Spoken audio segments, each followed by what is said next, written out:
మూడోసారి అధికార పీఠాన్ని కైవసం చేసుకునేందుకు భారత రాష్ట్ర సమితి పక్కా వ్యూహాలతో ఎన్నికల రణక్షేత్రంలోకి అడుగుపెట్టింది. గులాబీ జెండాను రెపరెపలాడించేందుకు ప్రణాళికాబద్ధంగా ముందుకెళుతుంది. ఎన్నికల షెడ్యూల్ రాకముందే ప్రారంభోత్సవాలు, శంకుస్థాపనలతో హోరెత్తించిన మంత్రులు పార్టీ కార్యక్రమాలలోనూ దూకుడు పెంచారు. ఒకేసారి 115 మంది అభ్యర్థులు మేనిఫెస్టో విడుదల ప్రకటించిన కేసీఆర్ వెంటనే ఎన్నికల సభలకు శ్రీకారం చుట్టారు. కాంగ్రెస్ అధికారంలోకి వస్తే అన్ని అనర్థాలే జరుగుతాయంటూ ప్రజలకు వివరిస్తున్నారు. కేటీఆర్, హరీష్ రావు కూడా సుడిగాలి పర్యటనలతో ప్రచారాన్ని పదునెక్కిస్తున్నారు.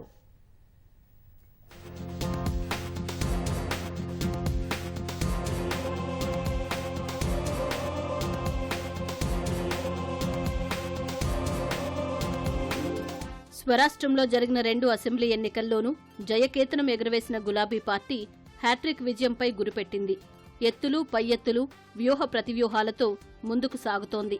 2023 ఏడాది ప్రారంభమైన వెంటనే ఎన్నికల దిశగా భారత రాష్ట్ర సమితి కార్యాచరణ ప్రారంభించింది.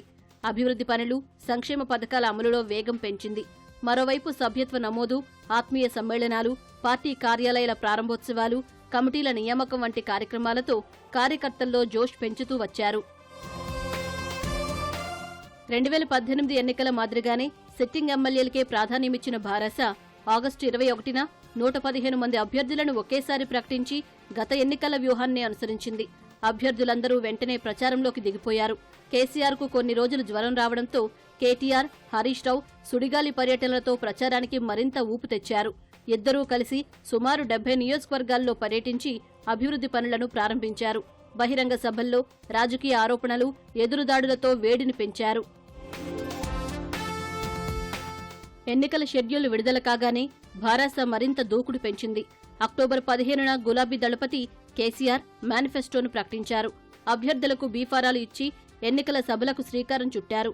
గత ఎన్నికల్లో మాదిరిగానే ఈసారి కూడా కేసీఆర్ హుస్నాబాద్లో ఎన్నికల సభలకు శ్రీకారం చుట్టారు. అక్టోబర్ 15 నుంచి 18 వరకు మొదటి విడతలో హుస్నాబాద్, జనగామ, భువనగిరి, సిరిసిల్ల, సిద్దిపేట, జడ్చర్ల, మేడ్చల్లో ప్రజాశీర్వాద సభలు నిర్వహించిన కేసీఆర్ బతుకమ్మ, దసరా సందర్భంగా కొన్ని రోజులు విరామం ఇచ్చారు. అక్టోబర్ 26 రెండో విడత పర్యటనలు ప్రారంభించిన గులాబీ దళపతి రోజూ 3 సభల్లో పాల్గొంటున్నారు.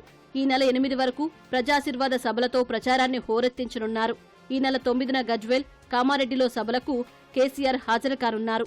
మరోవైపు కేటీఆర్, హరీష్ రావు సైతం పలు నియోజకవర్గాల్లో ప్రచారం చేస్తూ విపక్షాలపై విమర్శలతో విరుచుకుపడుతున్నారు.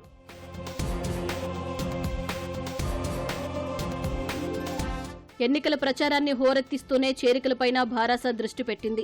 టికెట్ దక్కలేదనే అసంతృప్తితో పలువురు నేతలు పార్టీని వీడితే ఇందుకు కౌంటర్గా ఇతర పార్టీల్లోని అసంతృప్త నేతల్ని ఆకర్షిస్తోంది.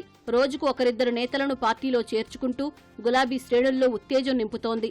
పలు నియోజకవర్గాల్లో భగ్గుమన్న అసమ్మతి, అసంతృప్తిని చల్లార్చేందుకు అధిష్టానం రంగంలోకి దిగింది. వేములవాడలో టికెట్ దక్కని సిట్టింగ్ ఎమ్మెల్యే చెన్నమనేని రమేష్ బాబుకు నచ్చజెప్పిన కేసీఆర్ ప్రభుత్వ సలహాదారుడిగా నియమించారు.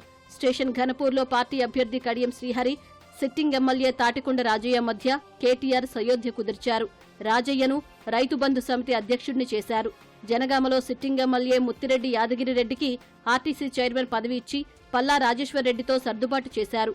తాండూరు టికెట్ దక్కక అసంతృప్తితో ఉన్న ఎమ్మెల్సీ పట్నం మహేందర్ రెడ్డికి మంత్రి పదవిని ఇచ్చి పార్టీ వేడకుండా జాగ్రత్త పడ్డారు. అయితే ఎమ్మెల్యేలు మైనంపల్లి హనుమంతరావు, రేఖానాయక్, రాతోడు బాపురావు, ఎమ్మెల్సీ కసిరెడ్డి నారాయణ రెడ్డి, కూచుకుళ్ల దామోదర్ రెడ్డి, మాజీ మంత్రి తుమ్మల నాగేశ్వరరావు, పొంగులేటి శ్రీనివాసరెడ్డి, జూపల్లి కృష్ణారావు, మోత్కుపల్లి నరసింహులు, నేతి విద్యాసాగర్, వీరేశం, మాజీ MLC Akula Lalitha, Rangareddy DCCB chairman Manohar Reddy, Patancheru నేత Neelam Madhu, GHMC floor leader Jagadishwar, corporator Poojitha తదితరులు భారాసను వీడారు. ఇతర పార్టీల నేతలపై దృష్టి పెట్టిన భారాస కాంగ్రెస్ సీనియర్ నేతలు పొన్నాల లక్ష్మయ్య, నాగం జనార్దన్ రెడ్డి, మాజీ ఎమ్మెల్యే పి విష్ణువర్ధన్ రెడ్డిని పార్టీలోకి చేర్చుకుంది. కాంగ్రెస్ జిల్లా అధ్యక్షులు నందికంటి శ్రీధర్, కె తిరుపతి రెడ్డి, పటేల్ ప్రభాకర్ రెడ్డికి గులాబీ కండువా కప్పింది. భద్రాద్రి, నిర్మల్ జిల్లా భాజపా అధ్యక్షులు చిన్న సత్యనారాయణ, రమాదేవిని భారాసలో చేర్చుకున్నారు. ఉప్పల్ నియోజకవర్గం నేతలు సింగిరెడ్డి సోమశేఖర్ రెడ్డి, రాగిడి లక్ష్మారెడ్డి గులాబీ గూటికి చేరారు. ఉద్యమకాలంలో కీలకంగా ఉన్న నేతలను తిరిగి పార్టీలోకి ఆహ్వానిస్తున్నారు. చెరుకు సుధాకర్, జిట్టా బాలకృష్ణారెడ్డి, ఏపూరి సోమన్న, దరువు ఎల్లన్న, సత్యనారాయణ రెడ్డి వంటి ఉద్యమ నేతలు భారాసలో చేరారు. కాంగ్రెస్ భాజపా అభ్యర్థుల ప్రకటన పూర్తయితే మరికొందరు కీలక నేతలు పార్టీలో చేరనున్నట్లు భారాస వర్గాలు చెబుతున్నాయి. కేసీఆర్ భరోసా పేరుతో ఎన్నికల మేనిఫెస్టోను గులాబీ శ్రేణులు ఇంటింటికి తీసుకెళ్తున్నారు. ఈసారి కొత్తగా కేసీఆర్ బీమా, ప్రతి ఇంటికి ధీమా అనే కొత్త పథకం ప్రవేశపెడతామని ఓటర్లను ఆకర్షిస్తున్నారు. ప్రభుత్వమే ప్రీమియం చెల్లించి రాష్ట్రంలోని 93 లక్షల కుటుంబాలకు 5 లక్షల రూపాయల బీమా ప్రయోజనం కలుగుతుందని వివరిస్తున్నారు. తెల్ల రేషన్ కార్డు ఉన్నవారికి సన్నబియ్యం ఇస్తామని మేనిఫెస్టోలో ప్రకటించారు. 400 రూపాయలకే సిలిండర్, పేద మహిళలకు 3000 రూపాయల భృతి, స్వయం సహాయక సంఘాలకు సొంత భవనాలు, వృద్ధాప్య, వితంతు, ఒంటరి మహిళల పింఛన్లను 2016 రూపాయల నుంచి దశలవారీగా 5 ఏళ్లలో 5,000కు పెంపు, దివ్యాంగులకు 4,000 రూపాయల పింఛన్ 6,000 రూపాయలకు పెంచుతామన్న హామీలను విస్తృతంగా ప్రచారం చేస్తున్నారు. ఈ పథకాలు ఓటర్లను ఆకర్షిస్తాయన్న ధీమా భారాసలో కనిపిస్తోంది. రైతు బంధు దశలవారీగా 16,000కు, ఆరోగ్యశ్రీ గరిష్ట పరిమితిని 15 లక్షల రూపాయలకు పెంపు, హైదరాబాద్లో మరో 1,00,000 డబుల్ బెడ్రూమ్ల నిర్మాణం, పేదలకు ఇళ్ల స్థలాలు, అసైన్మెంట్ భూముల క్రయ విక్రయాలపై ఆంక్షలు ఎత్తివేత, అగ్రకులాల పేదలకు గురుకులాలు, అనాథ పిల్లలకు ప్రత్యేక విధానం, సిపిఎస్ రద్దుపై అధ్యయనం చేసేందుకు కమిటీ వంటివి కేసీఆర్ భరోసాలో కీలక హామీలుగా ప్రచారం చేస్తోంది. ఎన్నికల ప్రచారాన్ని ఎప్పటికప్పుడు సమీక్షించుకుంటున్న భారాస కొత్త వ్యూహాలను అమలు చేస్తోంది. నియోజకవర్గానికి ఒక వార్ రూమ్తో పాటు రాష్ట్ర స్థాయిలోనూ వార్ రూమ్ ఏర్పాటు చేసింది. తటస్థ ఓటర్లను ఆకర్షించేందుకు ప్రత్యేక కసరత్తు చేస్తోంది. ఓటర్లను 3 కేటగిరీలుగా విభజించింది. కార్యకర్తలు ఖచ్చితంగా భారాసకే ఓటు వేస్తారని భావించేవారు ఏ కేటగిరీలో, ఏ పార్టీకి వెయ్యాలో తేల్చుకోలేని ఓటర్లను బి కేటగిరీగా విభజించింది. సి కేటగిరీలో ఇతర పార్టీల కార్యకర్తలు భారాసకు ఓటు వేయరని భావించేవారని డి కేటగిరీలో చేర్చింది. ఒక్కో కేటగిరీ ఓటర్లకు ఒక్కో ప్రత్యేక వ్యూహాన్ని అమలు చేయనున్నారు. 4 కేటగిరీల ఓటర్లను వివిధ స్థాయిల్లో ఒప్పించి తమ వైపు తిప్పుకునేందుకు ఎలాంటి అస్త్రాలు అవసరమో వార్ రూంలో వ్యూహరచన చేస్తున్నారు. వార్ రూంలలో పొలిటికల్, మీడియా, క్రైసిస్ మేనేజ్మెంట్ కమిటీలను ఏర్పాటు చేసి వేర్వేరుగా బాధ్యతలు అప్పగించారు.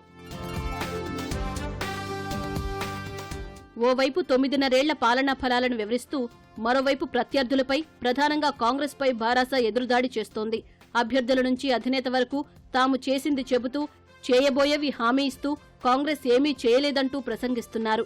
ఢిల్లీ బానిసలు, గుజరాత్ గులాంలు కావాలా, పోరాడి రాష్ట్రాన్ని సాధించిన కేసీఆర్ కావాలా అంటూ మరోసారి తెలంగాణ ఉద్యమాన్ని గుర్తు తెచ్చే ప్రయత్నం చేస్తున్నారు.